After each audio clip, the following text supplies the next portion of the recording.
होगा भक्ति परमात्मा की करनी चाहिए। परमात्मा का रास्ता गुरु से मिलता है और गुरु उसके लिए नुक्ता नाम का देता है। हमेशा बुरा करने से डरते रहो, मौत को हमेशा याद रखो, मौत से डरत रहो दिन रात। एक दिन काठी बने तुम्हारी, चार कहरवा लादे जात, भाई बंधु कुटुंब कबीला सो सब पीछे रह जाते। कोई किसी का साथ नहीं देगा, आपका साथ आपके शुभ कर्मों ने देना है। शुभ क्यों कही कि हर इंसान अपना सुख शांति चाहता है। अच्छे कर्म करेंगे वो ही सुख शांति देंगे, बुरे कर्म किए दुख ही देंगे वो। इसलिए बुराई से बच के परमात्मा को हमेशा याद रखो। ये भूल नहीं आनी चाहिए कि हमें कोई नहीं देखता। दुनिया की नज़रों से बचा लोगे लेकिन उसकी नज़र से कुछ नहीं बचता। चाहे कितनी भी गुप्त जगह में कोई काम जाके करो, वो लेख वहीं लिख लेता है। जहाँ जाते हो हर पल आपके साथ रहता है।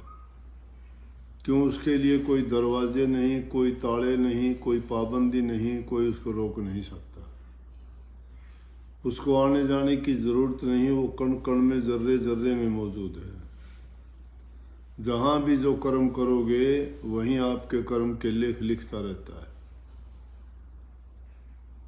तो इसलिए ना वो किसी को दुख देने वाला है, ना किसी को सुख देने वाला है। हम अपने मन से जो काम करते हैं उसका परिणाम वो नियम के मुताबिक भुगतवा देते हैं। उसमें तोड़ मरोड़ नहीं करने देता किसी को।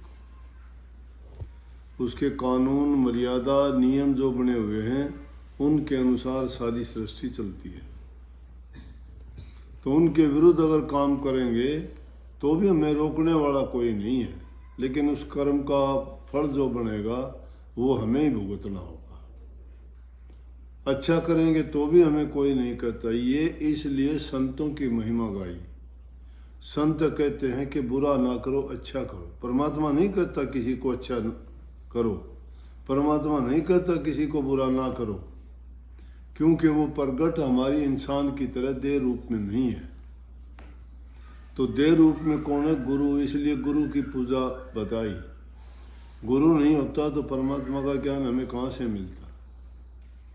84 लाख योनि में और जितने जीव जंतु पशु पक्षी हैं उनका कोई भी गुरु नहीं है। ना उनको सत्संग मिलता, ना नाम मिलता। वो उनकी एक प्रकार की भोग योनि है। जिसको जिस योनि में जन्म मिल गया, जैसा उनका काम है, घास पर निर्वाह करने वाले घास खाते हैं, मांस पर निर्वाह करने वाले मांस खाते हैं, मिट्टी पानी पर रहने वाले उसी का पान करके जिंदा रहते हैं। लेकिन वो अपने कर्म को नहीं बदल पाते उन योनियों में। इसीलिए स्वामी जी महाराज ने कहा कि ये तन तुमने दुर्लभ पाया, कोटि जन्म जब भटका खाया। ये एक जन्म का परिणाम नहीं है कि हमें इंसान का चोला किसी गैलड़े के जन्म के कारण मिल गया। कोटि जन्म, कोटि जन्मों में अनेक योनियों में गए, ऊंची नीची योनियों में गिरते पड़ते मुश्किल से ये इंसान का चोला मिला। और इसमें भी अगर भूल कर जाते हैं तो फिर वापस उसी रास्ते पे गिर जाएंगे। इसीलिए महापुरुषों ने फरमाया है कि इंसान का चोला बड़े भाग से मिलता है। तो स्वामी जी महाराज ने कही कि ये तन तुमने दुर्लभ पाया, कोटि जन्म जब भटका खाया। या को अब व्यर्था मत खो। व्यर्था कैसे खोओगे? प्रभु की भक्ति के बिना सारा व्यर्था जाता है। दुनियादारी के कितने काम करो, कितने ऊंचे ओहदे मिल जाओ, कितना तुम्हारे पास बेशुमार धन दौलत हो जाओ, कितने आपके संतान परिवार बढ़ जाओ, कितने आपके कारोबार चले, कितनी आपको मान सम्मान इज्जत मिले, लेकिन क्या है, क्या होगा उससे? कोटि जन्मों का भटका खाने के बाद में इंसान का चोला मिला है, तो अब इसको व्यर्था ना खो। व्यर्था कैसे जाएगा? प्रभु की भक्ति नहीं करते, उनका जन्म व्यर्था चला जाता है।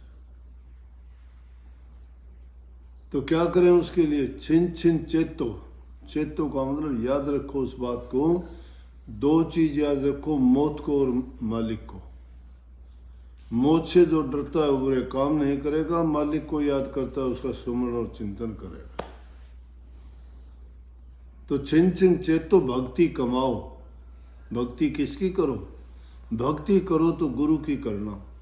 गुरु की भक्ति क्या है कि गुरु के कहे अनुसार जो समझाते हैं, कहते हैं, अपने जीवन को, उनकी शिक्षा, उनके निर्देश, उनके उपदेश और उनका आदेश, उसके अनुसार उनकी पालना करते रहो। उन क्यों करें पालना? क्यों करें पालना? उनमें किसी का स्वार्थ नहीं है, स्वार्थ हमारा है। गुरु परमार्थ करता है, पर उपकार करता है।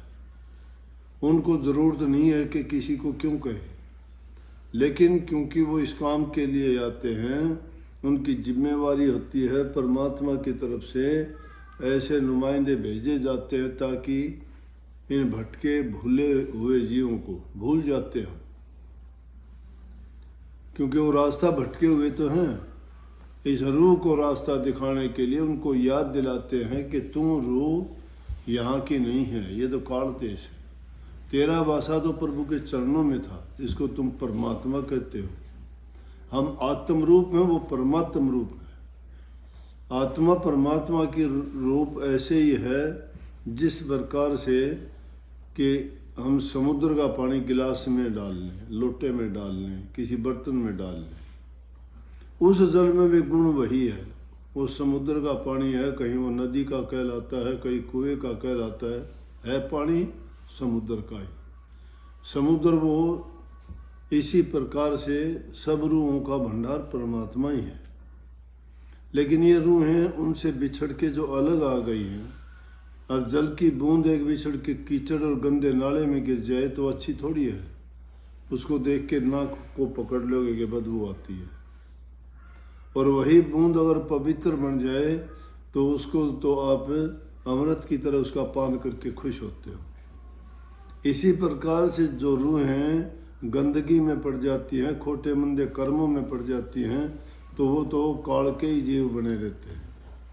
परंतु जिस रूह ने दीक्षा लेके गुरु से और गुरु की आज्ञा का पालन करके वो अगर भक्ति कमाई है तो गुरु की तरफ चलती है, तो उसका जीवन सफल हो जाता है। इसलिए कहीं ना कि भक्ति करो तो गुरु की करना, और मार्ग शब्द गुरु से लेना।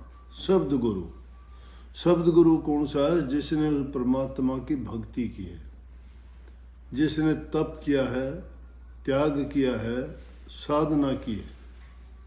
जो खुद बुझा हुआ है वो दूसरे को रोशन कैसे कर देगा? जिसको खुद को ज्ञान नहीं है वो दूसरे को क्या शिक्षा दे देगा? जो खुद अंधा है दूसरे को क्या रास्ता दिखा देगा? अंधे को अंधा मिले तो मार्ग कौन बता? अंधे को अगर आंख वाला मिल जाएगा तो उसको रास्ता दिखा देगा, सुझा देगा। तो गुरु ज्ञानवान है, उन्होंने उन चीज़ों का ज्ञान है, वो त्रिकालदर्शी हैं। भूतकाल क्या है, भविष्य क्या है, वर्तमान क्या होगा, वो हम भी जान सकते हैं। पिछले अच्छे जन्मों के कारण तो हमें इंसान का चोला मिल गया। ये हमारा भूतकाल था। भूतकाल में हमने नेक कर्म किए थे तो इंसान बने हैं। इंसान भी कैसे बने हैं कि सब चीज़ों से परमात्मा ने नवाजा है हमें। आँख, कान, बुद्धि, ज्ञान, पूरा शरीर, संपूर्ण हाथ पांव, सब कुछ दिया। लेकिन जिन्होंने गंदे मंदे कर्म किए, चोला चाहे उनको इंसान का मिल गया, लेकिन कोई अंधा पैदा हुआ, कोई लूला लंगड़ा पैदा हुआ, कोई बहरा पैदा हुआ, कोई अपाहिज पैदा हुआ, किस लिए? उनके कर्म अच्छे नहीं थे। तो इसलिए हम इस बात के लिए बहुत शुक्रगुजार हैं कि कितना अच्छा तोहफा हमें दिया। तो वो भूतकाल था कि भूतकाल के नेक कर्मों के कारण ये जन्म मिला है। और अब अगर है वर्तमान काल, अब इस वर्तमान काल में अगर हम अच्छे काम नहीं करेंगे तो हमारा भविष्य इससे बनता है। भविष्य का निर्माण वर्तमान काल में बनता है, और वर्तमान काल में जो हम खोटे मंदे कर्म करते हैं परिणाम बुरा होगा। नेक काम करते हैं, भलाई के काम करते हैं, पुण्य के काम करते हैं तो हमें अच्छा मिलेगा। अगर हम भक्ति करते हैं, नाम की कमाई करते हैं तो सदा के लिए अमरत्व प्राप्त हो जाएगा। इस जन्म मरण के बंधन कट जाएंगे। ये रूह जहाँ से आई थी वापस उसी सागर में जाके विलीन हो जाएगी, और वहाँ जाके उसको वही सुख, वही आनंद प्राप्त होगा। ये दुनिया में जहाँ कर्म है वहाँ भरम है। ये कर्म भरमों में जब पड़ जाता है तो जीव निकल नहीं पाता। लेकिन सतगुरु हमारे भरमों को मिटा के सच्चा ज्ञान देके वहाँ तक पहुँचाने का रास्ता दिखाते हैं। हमारे द्वारा किए हुए कर्मों का फल बताते हैं कि हमें क्या करना चाहिए, क्या नहीं करना चाहिए। तो स्वामी जी महाराज ने कही कि इसको अब व्यर्था मत खो, छिन छिन चेतो भक्ति कमाओ। छिन छिन चेतो, पल पल में याद रखो। कबीर साहब उसको कहते हैं कि सांस सांस में नाम सुमर, व्यर्था सांस न खोए, क्या जाने इस सांस का आवण हो ना होए। सांस अब आता है, ये तो फूंक भरी हुई एक बॉल की तरह से है, गेंद की तरह से है। इसमें सांस जब तक चलता है तो हम जिंदा हैं, सारी चीज़ काम करते हैं। और ये सांस का आना जाना बंद हो जाएगा, उसी दिन लीला खत्म, कुछ नहीं रहेगा। इसलिए इस सांस की कीमत बहुत ज़्यादा है। कबीर साहब दूसरी जगह कहते हैं कि जिस सांस को हम व्यर्था खो रहे हैं, व्यर्था सांस कौन सा है? जिसमें प्रभु का नाम नहीं। ऊन जुनून बातें करके, निंदा करके, चुगली करके, बुराई करके, दूसरे जिक्र करके हम बेकार की बात एक तो अपने शरीर में, दिमाग में कचरा भर लेते हैं, और दूसरा जो चीज़ हमें लाभ वाली करनी चाहिए थी उससे वंचित हो जाते हैं, प्रभु का नाम नहीं जपते। कबीर साहब कहते, कहता हूँ कह जात और काहे बजाऊं ढोल। कहता है ढोल बजा के कहने की जरूरत नहीं, ये नहीं कहना। मुनादी करने वाले कहते हैं ढोल बजा के सुनो सुनो सुनो, और फिर कहते हैं देखो क्या सुनाएगा। लेकिन संत बिना ढोल बजाए सुन कहते हैं। कबीर साहब कहते हैं कि कहता हूँ और कह जात हूँ, कि मैंने सारी जिंदगी कहा भी है और अब भी कह रहा हूँ, और जाता जाता भी कह के जाता हूँ, जाता जाता भी ये कह के जा रहा हूँ। उसमें ढोल बजा के किसी को सुनाने की, कहने की ज़रूरत नहीं। जो जिज्ञासु होंगे, जो अपने जीव का कल्याण चाहते हैं, जो अपने मानव जीवन को सफल बनाना चाहते हैं, उनके लिए ये मेरा पैगाम है। ढोल बजा के सुनाने की ज़रूरत नहीं कि श्वासा खाली जात है 3 लोक का मोल। 3 लोक होगी। 3 लोक कौन से हैं? कि इस सांस की कीमत उनके बराबर है। हम तो 3 लोक मानते हैं, पृथ्वी लोक, पाताल लोक, आकाश लोक। लेकिन संतों ने 3 लोक अलग माने हैं। वो कहते हैं शारीरिक मंडल, मानसिक और आत्मिक मंडल, ये 3 लोक हैं। तो ये अगर हमारा सांस इसकी 3 लोक के बराबर एक सांस की कीमत है। कीमत का मतलब कीमत तो कोई है ही नहीं। सिकंदर बादशाह जब मरने लगा तो कहने लगा कि मुझे आखिरी वक्त है, मेरी माँ के दर्शन करवा दो, जो चाहोगे वो इनाम दूंगा।